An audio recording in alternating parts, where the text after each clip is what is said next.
दोस्तों, विशेषज्ञों ने चेतावनी दी है। कहा है कि 11 से 15 मई तक अपने चरम पर होगा कोरोना। बताएंगे इस खबर को विस्तार से। वहीं दोस्तों, अगली बड़ी खबर में आपको बता दें, एक अस्पताल के सीईओ यह कहकर फफक पड़े कि बहुत कम ऑक्सीजन बचा है, नहीं बचेंगे मरीज। दोस्तों, बताएंगे इस खबर को भी। वहीं अगली बड़ी खबर में आपको बता दें, कोविड-19 से पैदा हुए हालात पर सख्त सुप्रीम कोर्ट ने केंद्र सरकार को इन 4 मुद्दों पर नोटिस भेजा है और कहा है कि नेशनल प्लान बताइए। दोस्तों, बताएंगे सभी खबरों को एक एक कर विस्तार से। लेकिन अगर आप भी गोदी मीडिया और मोदी सरकार की नीतियों का विरोध करते हैं तो इस वीडियो को लाइक कर लीजिए और आप हमारे चैनल पर नए हैं तो चैनल को सब्सक्राइब कर पास में लगे बेल आइकन को दबा लीजिए, जिससे जो खबर आपको गोदी मीडिया नहीं दिखाए वो आपको इस चैनल पर सबसे पहले देखने को मिले। दोस्तों, आज की बड़ी खबर में आपको बता दें, विशेषज्ञों ने चेतावनी दी है। उनका कहना है कि 11 से 15 मई तक अपने चरम पर होगा कोरोना।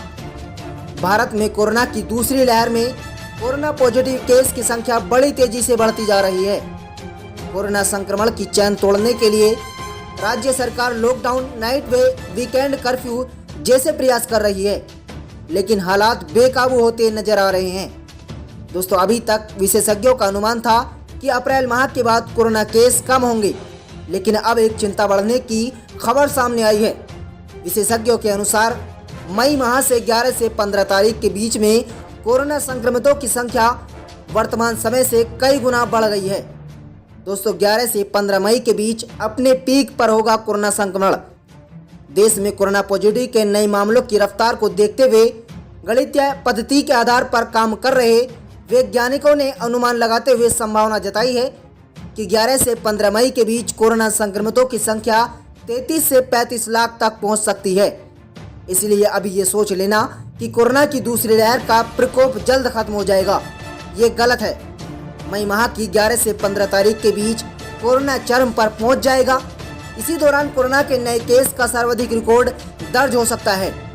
लेकिन विशेषज्ञों ने यह भी राहत भरी बात बताई है, इसके बाद तेजी से कोरोना केसों में गिरावट आ सकती है। दोस्तों, टाइम्स ऑफ इंडिया की एक खबर के अनुसार यदि कोरोना संक्रमितों की वर्तमान समय में दिए जा रहे आंकड़े सही हैं तो मई माह के माध्यम से कोरोना के केस और बढ़ेंगे। इसी दौरान सितंबर महीने की तुलना में कोरोना के कुल सक्रिय मामलों की संख्या 10 लाख से 3 गुना अधिक होगी। इस चेतावनी को ध्यान से रखते हुए चिकित्सा आपूर्ति के संबंध में नीति निर्माताओं को पूर्ण रूप से तैयार रहना होगा।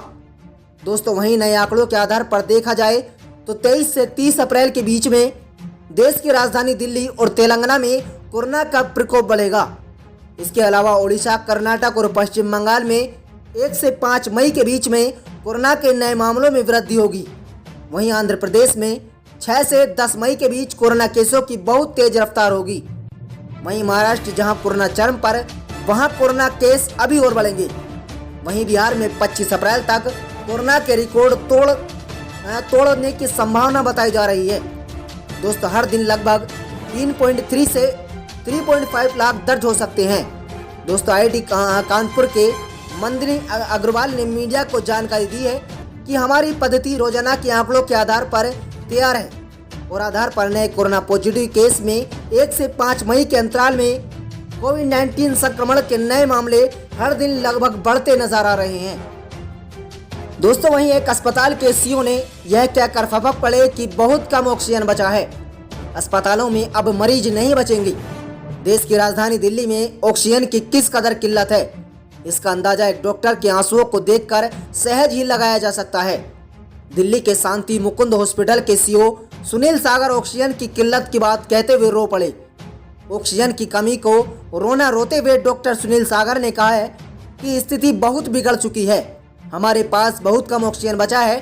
डॉक्टरों से हमने कहा है कि जिन्हें छुट्टी दी जा सकती है उन्हें दे दीजिए। सुनील सागर ने यह भी कहा है कि हमारे यहाँ केवल 2 घंटे का ऑक्सीजन बचा है। दिल्ली के शांति मुकुंद हॉस्पिटल के डॉक्टरों का कहना है कि समय पर अगर ऑक्सीजन उपलब्ध हो तो मरीज छुट्टी नहीं दी जाएगी। वहीं अस्पताल में भर्ती कोरोना मरीज के परिजनों ने सरकार से अपील की है कि उनके अपने जल्द से जल्द ऑक्सीजन उपलब्ध कराई जाए। दोस्तों, वहीं दिल्ली के उप मुख्यमंत्री मनीष सिसोदिया ने गुरुवार को कहा है कि कुछ अस्पतालों में ऑक्सीजन पूरी तरह खत्म हो गई है।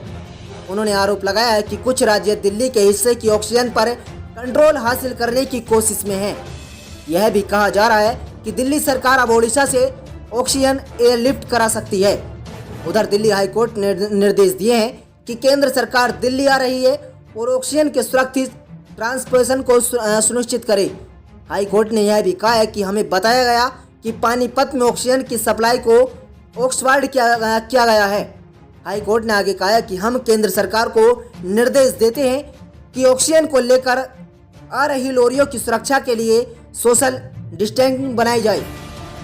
दोस्तों, वहीं कोविड-19 से पैदा हुए हालात पर सख्त सुप्रीम कोर्ट ने केंद्र सरकार को 4 मुद्दों पर नोटिस भेजा है। कोरोना संकट और तेज गैस में देश में ऑक्सीजन सहित दवाइयों की कमी को लेकर सुप्रीम कोर्ट ने केंद्र सरकार को नोटिस भेजा है। सुप्रीम कोर्ट ने मामले में स्वयं संज्ञान लेते हुए कहा है कि वह सरकार से ऑक्सीजन की आपूर्ति सहित कोरोना वायरस से संक्रमित मरीजों के इलाज के लिए आवश्यक दवाइयों और दूसरे मुद्दों पर राष्ट्रीय योजना चाहता है। Chief justice S Bobde, justice L Nagaresh Dev और जस्टिस SR भट्ट की 3 सदस्यीय पीठ ने कहा है कि वह देश में कोविड-19 टीकाकरण के तौर तरीके से जुड़े मुद्दे पर विचार करेगी।